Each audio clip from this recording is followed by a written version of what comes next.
AQShdagi milliarder bankrot bo'ladi, 0 darajasiga tushadi. O'shanda hamma milliarder do'stlari uni taklif qilib, kechki ujinga taklif qilishganda aytishadiki, "Qani gapir" deydi, "Gapir.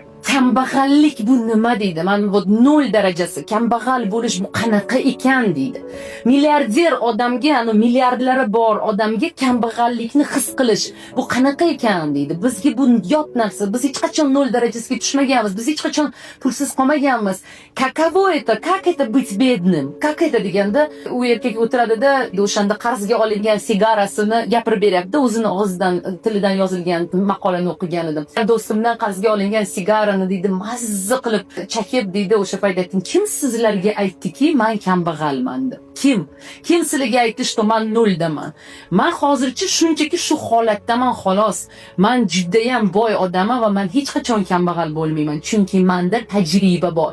Va mana shu tajribam bilan men boshqatdan oyoqqa turib yana o'sib ketaman. Chunki bu tajriba hech kimda yo'q, menda esa bor deydi-da.